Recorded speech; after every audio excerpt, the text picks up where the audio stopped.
Hello, സമയം ഇവിടെ 4 മണിയായിട്ടുണ്ട്. അപ്പോൾ 4 മണിയായാൽ പിന്നെ നമുക്ക് 4 മണി പലഹാരം ഉണ്ടാക്കണ്ടേ അല്ലേ?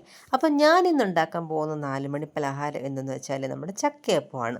അപ്പോൾ ഇന്നലെ എനിക്ക് കുറച്ച് വരിക്കച്ചക്ക കിട്ടിയിട്ടുണ്ടായിരുന്നു. അതിനെ ഞാൻ ഇന്ന് ക്ലീൻ ചെയ്ത് ഫ്രിഡ്ജിനകത്ത് വെച്ചിട്ടുണ്ടായിരുന്നേ. കാരണം ഇന്നലെ തന്നെ ഉണ്ടാക്കാനുള്ള സമയമൊന്നും കിട്ടിയിട്ടുണ്ടായിരുന്നില്ല. അപ്പോൾ നിൽക്കുന്ന ദിവസങ്ങളിലൊക്കെ ആണല്ലോ ഇങ്ങനത്തെ ഓരോരോ സാധനങ്ങളൊക്കെ നമുക്ക് ഉണ്ടാക്കാൻ പറ്റുന്നത്.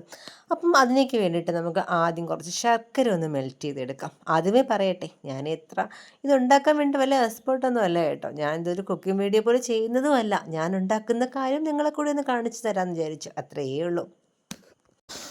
അങ്ങനെ നമ്മുടെ ശർക്കരയൊക്കെ ഇവിടെ ശരിയായി വന്നിട്ടുണ്ട്.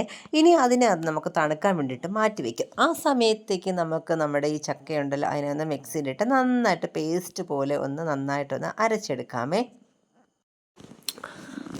അങ്ങനെ നമ്മുടെ ചക്കയൊക്കെ നന്നായിട്ട് അരച്ച് വന്നിട്ടുണ്ട്. അപ്പോൾ നമുക്ക് അതിലേക്ക് കുറച്ച് തേങ്ങയും കൂടി ഇട്ട് കൊടുക്കും. സാധാരണ ഈ തേങ്ങ ഇങ്ങനെ ഇട്ട് അരച്ചെടുക്കാറില്ല. ഇന്നിതാ കണ്ടില്ല, ഇത് വലിയ പീസൊക്കെ ആയിട്ട് വന്നതുകൊണ്ട് ഒന്ന് അരച്ചെടുക്കാമെന്ന് വിചാരിച്ചു. അങ്ങനെ അതും കൂടി നന്നായിട്ട് അരച്ചെടുത്തതിന് ശേഷം നമുക്ക് ഈ ഒരു സാധനം കുറച്ച് വേറൊരു പാത്രത്തിലോട്ട് മാറ്റിയതിന് ശേഷം നമ്മുടെ ശർക്കര പാനിയുണ്ടല്ലോ അതും കൂടി ഇട്ട് നന്നായിട്ടൊന്ന് മിക്സ് ചെയ്ത് കൊടുക്കാമേ. അപ്പോൾ ഈ ഒരു ശർക്കര ഒഴിക്കുന്ന സമയത്ത് എനിക്കൊരു ഡൗട്ട് ഉണ്ടായിരുന്നു, ഇത്രയും വേണ്ടായിരുന്നു, കുറച്ച് കൂടിപ്പോയോ എന്നൊക്കെ ഒരു സംശയം ഉണ്ടായിരുന്നേ. പിന്നെ കുഴപ്പമില്ലായിരുന്നു, മാവൊക്കെ ഇട്ടപ്പോഴത്തേക്കും ബാറ്റർ നല്ല ലൂസായി അതിൻ്റെ ഒരു പെർഫെക്റ്റ് കൺസിസ്റ്റൻസിയിലൊക്കെ വന്നിട്ടുണ്ടായിരുന്നു. അങ്ങനെ നമ്മുടെ ഈ ഒരു ശർക്കരയും ചക്കയും കൂടി നന്നായിട്ടൊന്ന് മിക്സ് ചെയ്യുവാണേ. അങ്ങനെ അത് രണ്ടും കൂടി നന്നായിട്ട് മിക്സ് ചെയ്ത് വന്നതിന് ശേഷം അതിലേക്ക് നമുക്ക് ആവശ്യത്തിന് അരിപ്പൊടിയും കൂടി ഇട്ട് കൊടുക്കുക. ഞാനിവിടെ ഓൾറെഡി അരിമാവ് അല്ലെങ്കിൽ അരി വറുത്ത് പൊടിച്ച് വെച്ചിട്ടുണ്ടായിരുന്നു. അപ്പോൾ അതാണ് ഇട്ട് കൊടുക്കുന്നത്. അപ്പോൾ അതും കൂടി ഇട്ട് നന്നായിട്ടൊന്ന് മിക്സ് ചെയ്ത് കൊടുക്കുന്നുണ്ടായിരുന്നു. അപ്പോൾ കണ്ടില്ലേ, ഇപ്പം ആ ഒരു പെർഫെക്റ്റ് ആയിട്ട് വന്നിട്ടുണ്ടായിരുന്നു. ആ ഒരു വെള്ളം പോലെ ഇരുന്നതൊക്കെ അങ്ങ് കട്ടിയായി തുടങ്ങി. അപ്പം അതുകൊണ്ട് വേറെ പ്രശ്നമൊന്നും ഉണ്ടായിരുന്നില്ല കേട്ടോ, പേടിച്ചതൊക്കെ വെറുതെ ആയിരുന്നു. അങ്ങനെ ഇത് നന്നായിട്ടൊന്ന് മിക്സ് ചെയ്ത് കൊടുക്കുക. നമുക്ക് എല്ലാം കൂടി ഒന്ന് നന്നായിട്ടൊന്ന് മിക്സ് ചെയ്ത് കൊടുക്കണം. അങ്ങനെ ഇപ്പോൾ അതാ ഇവിടെ ഏതാണ്ട് എല്ലാ മിക്സിങ് എല്ലാം കഴിഞ്ഞു. ഇനി ഞാൻ അതിൽ ടേസ്റ്റ് നോക്കിയാണ് കേട്ടോ, മധുരം ഉണ്ടോ എന്ന് നോക്കി. അപ്പോൾ കുഴപ്പമില്ല, പാകത്തിന് ഉണ്ട്. പിന്നെ ഞാൻ ഇതിൽ 1-2 നമ്മുടെ ഏലക്കയും കൂടി ഇട്ടിട്ടുണ്ടായിരുന്നേ. പിന്നെ ഇതിനൊരു സാധനം കൂടെ ഞാൻ ഇട്ട് കൊടുക്കാറുണ്ട് നോർമലി എപ്പോഴും. ഇന്ന് ഇട്ടില്ല കേട്ടോ, വേറൊന്നുമില്ല, നമ്മുടെ നെയ്യാണ്.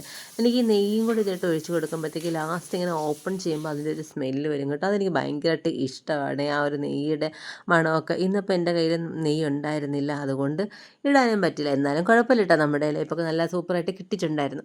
അങ്ങനെ ഇനി അടുത്തുള്ള ടാസ്ക് എന്ന് പറഞ്ഞാൽ നമുക്കിതിങ്ങനെ ഓരോന്നും ഇലയിൽ ഒഴിച്ചിട്ട് ഇങ്ങനെ എടുത്ത് കൊടുക്കുക എന്നുള്ളതാണ്. അപ്പോൾ എൻ്റെ ഇലയൊക്കെ ആണെങ്കിൽ ചെറുതായി പോയോ എന്നൊരു സംശയം ഇല്ലാതെയില്ല, കാരണം മടക്കാനൊക്കെ ഇച്ചിരി ബുദ്ധിമുട്ടായിരുന്നു. അങ്ങനെ ഇതാ ഇവിടെ ഏതാണ്ട് എടുത്ത് വെച്ചുകൊണ്ടിരിക്കുകയാണ്. അങ്ങനെ നമ്മുടെ മാവെല്ലാം ഇവിടെ ഇലയിലാക്കി വെച്ച് ഇനി നമുക്ക് ഓരോന്നായിട്ട് നമ്മൾ ഇഡ്ഡലി പാത്രത്തിലോട്ട് മാറ്റി വെച്ച് കൊടുക്കാം. അങ്ങനെ ഇതെല്ലാം വെച്ച് ഒരു 10-15 മിനിറ്റ് ഇരുന്ന് വേകട്ടെ. അപ്പോഴത്തേക്കും നമ്മുടെ ചക്കയപ്പം അടിപൊളിയായി വെന്ത് കിട്ടും. അങ്ങനെ ഇതാണ് ഇവിടെ എല്ലാം സെറ്റ് ചെയ്ത് ഞാൻ വെച്ചിട്ടുണ്ട്. അങ്ങനെ ഓപ്പൺ ചെയ്ത് നോക്കുമ്പോഴത്തേക്ക് ഒരു അടിപൊളി മണമൊക്കെ വരും കേട്ടോ. അങ്ങനെ നമ്മുടെ ചക്കയപ്പം ഇവിടെ വെന്തിട്ടുണ്ട്. ഇനി നമുക്ക് നമ്മുടെ ഈ ഒരു ചക്കയപ്പവും പിന്നെ നമ്മുടെ കട്ടൻ ചായയും കൂടി ചേർത്ത് 4 മണി പലഹാരം എന്നൊക്കെ പറയുന്നത്, പക്ഷെ ഉണ്ടാക്കി വന്നപ്പോഴത്തേക്ക് ഒരു 6 മണിയൊക്കെ ആയി. എന്നാലും കുഴപ്പമില്ല. അപ്പോൾ ഇന്നത്തെ വീഡിയോ ഇത്രയേ ഉള്ളൂ.